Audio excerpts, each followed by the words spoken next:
Oui, bonjour à tous. Michel Denis, Hervé Rocher, en direct d'Ancenis. Donc nous sommes sur le chiffre d'affaires du T1 2024 de Manitou Group. L'effet marquant de ce T1, donc 685 millions de chiffre d'affaires sur le trimestre, en croissance par rapport à l'année dernière, également comparable. Nous reviendrons sur les écarts comparables qui sont tout à fait mineurs entre le réel et le comparable. La prise de commande, 186 millions, donc là en baisse par rapport au terme de l'année 2023. Nous reviendrons également aussi sur ce phénomène important. Un carnet de commandes qui revient enfin dans des niveaux un peu plus normatifs à 1,9 milliard contre 3,4 milliards. Vous vous souvenez sans doute des commentaires que nous avions faits sur le carnet de commandes, donc un trimestre qui est en ligne avec les perspectives, en ligne avec l'attente que nous avions en termes de facturation, en termes de projection de notre chiffre d'affaires. Et en ligne avec un marché qui est moins demandeur qu'il ne pouvait l'être auparavant. Quelques éléments qualitatifs sur ce premier trimestre. D'abord, nous avons célébré hier les 40 ans de cotation de Manitou Group. Donc, nous étions à Euronext hier, vous nous voyez dans la photo, où avec quelques personnes du conseil d'administration, dont la présidente du conseil d'administration, nous avons fêté ces 40 ans. Le 24 avril 1984, Manitou s'introduisait au second marché de la Bourse de Paris. Dans la vie du groupe, donc, il y a une évolution de la gouvernance. On en avait parlé lors du conseil de la conférence de clôture des comptes 2024. C'est un élément 23, pardon. C'est un élément du premier trimestre que nous rappelons ici. Hervé Rocher qui devient maintenant le patron de la transformation de la gouvernance du groupe, et Céline Brach qui nous a rejoint pour être CFO du groupe.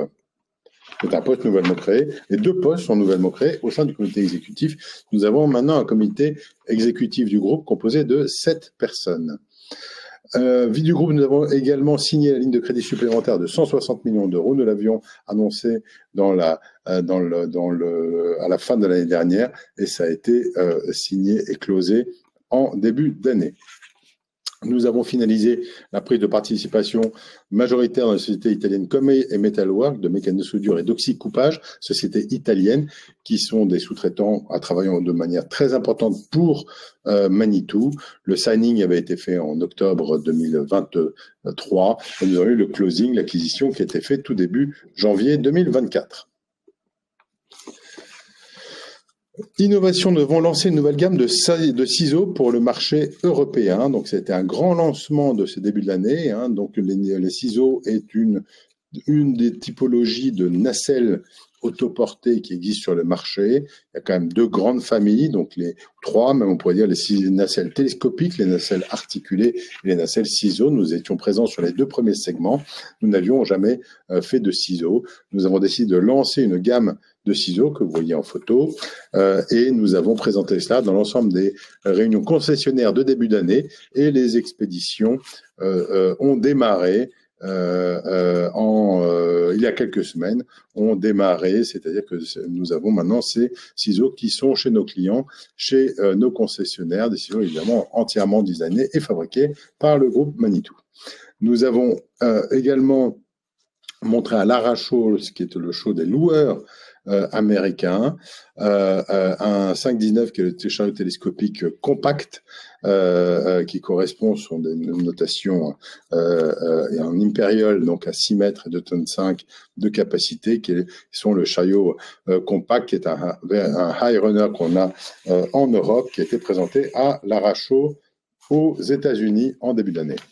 Sur l'activité donc du chiffre d'affaires, quand nous le regardons par zone, nous avons 685 millions d'euros sur le premier trimestre, avec toujours une part importante de la division produit qui se tient toujours bien en termes de facturation, avec 583 millions. Vous voyez la progression par rapport à l'année dernière où nous étions à 562 millions, quand la division SNS est maintenue à un niveau d'activité à 103 millions d'euros. Quand nous regardons la répartition par zone, nous voyons que la zone Amérique qui avait très très fortement cru l'année dernière, est en léger tassement global, avec une Europe du Nord et une Europe du Sud qui se maintiennent à des niveaux élevés.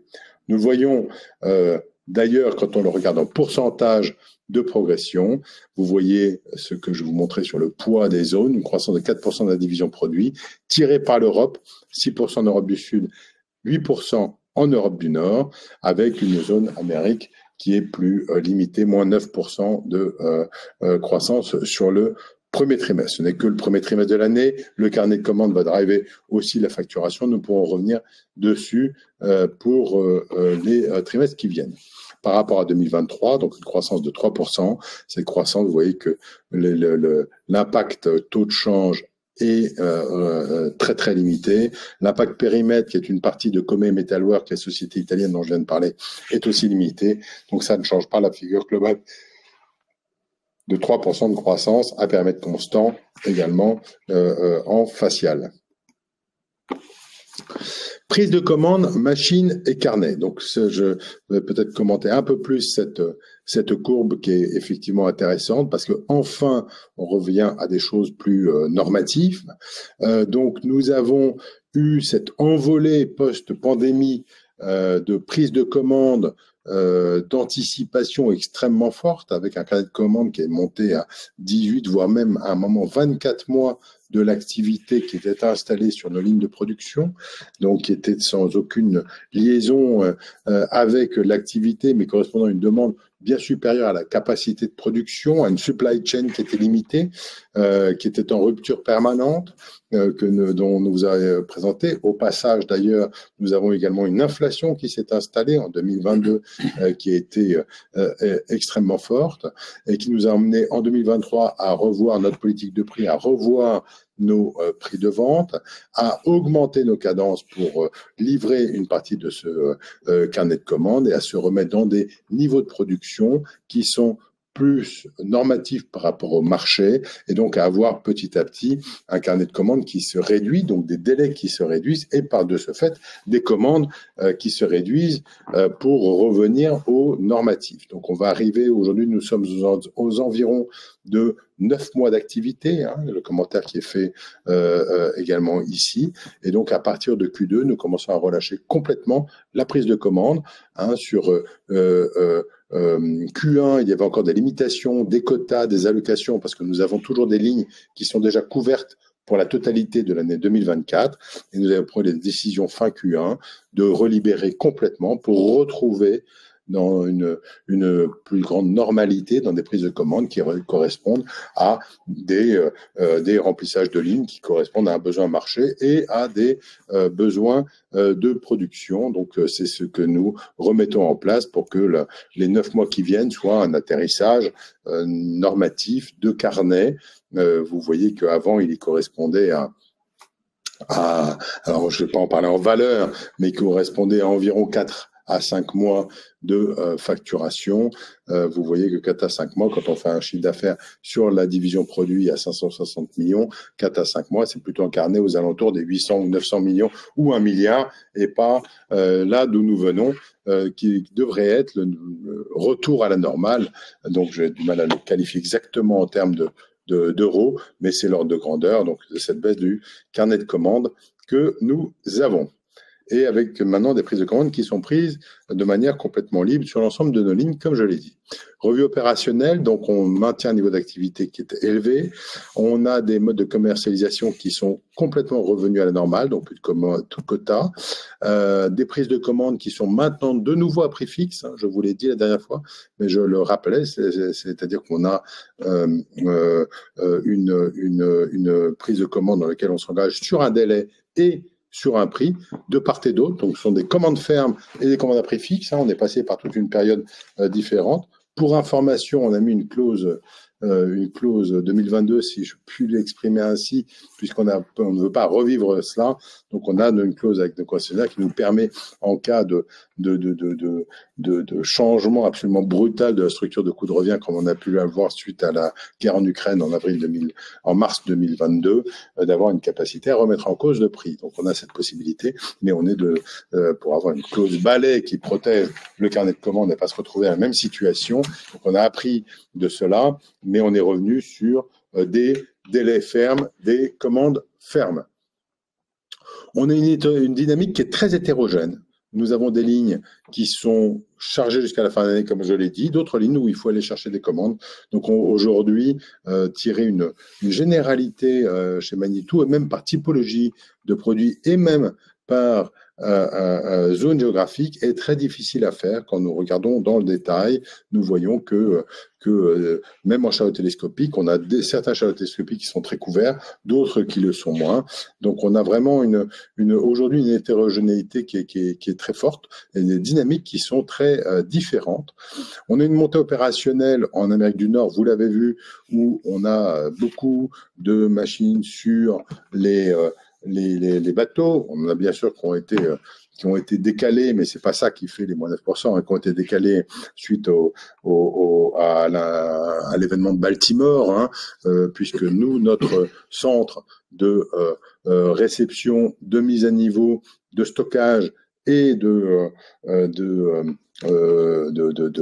préparation, merci, de PDI, de préparation des machines avant livraison en Amérique du Nord pour toutes celles qui sont fabriquées en Europe, est à Baltimore. Donc il est juste derrière le pont, vous avez tous vu en photo. Ben, derrière, il y a quelque part dans la zone de Baltimore, c'est gros, hein, c'est grand Baltimore, mais dans ce port, nous avons une zone à nous avec tout notre stock. Donc évidemment, nous sommes touchés par ça, mais c'est un coût surtout, voilà, opérationnel, ça n'a pas beaucoup d'impact hein, sur les livraisons. Donc ce n'est pas un sujet de livraison, mais je le dis. Donc nous avons une montée opérationnelle qui est lente en Amérique du Nord, qui met plus de temps, donc un premier trimestre qui est plus difficile, une prise de commande qui est faible, compte tenu des raccourcissements des délais de livraison, hein, donc ça aussi c'est important quand on voit que le délai raccourci, hein, dans le métier c'est comme ça, c'est qu'une fois que vous avez commandé des machines à 12 mois, mais si 3 mois après on vous dit ben le nouveau délai de livraison est à 9 mois, ben, il se trouve que vous aviez commandé votre besoin 3 mois avant, puisqu'il était à 12 mois et que le délai a réduit. Donc, on vous dit, bah non, bah donc je ne commande pas. Donc, il y a cet effet mécanique dans un sens comme dans l'autre. Hein. C'est pour ça que la courbe fait un peu du yo-yo entre prise de commande et carnet de commande, comme vous l'avez vu dans la slide précédente. On a également de l'attentisme. On a certains marchés qui sont en situation d'attentisme. On pourra, si vous avez des questions, rentrer plus en détail sur les différentes zones. C'est très différent. On ne peut pas faire des blocs. L'Europe du Nord est différente de l'Europe du Sud, etc. Donc, on a un certain attentisme de certains clients. On a un ajustement de la chaîne opérationnelle sur ce nouveau contexte pour adapter production, volume, donc dans ce ralentissement et ce rétablissement, puisqu'on a prévu une croissance nulle, chiffre d'affaires stable en 2024 par rapport à 2023, alors qu'on a été dans une forte croissance. Donc il faut stabiliser, évidemment, hein, on a vu des ramp-up de production, donc il faut que la production globale de 2024 soit alignée avec celle de 2023 en volume.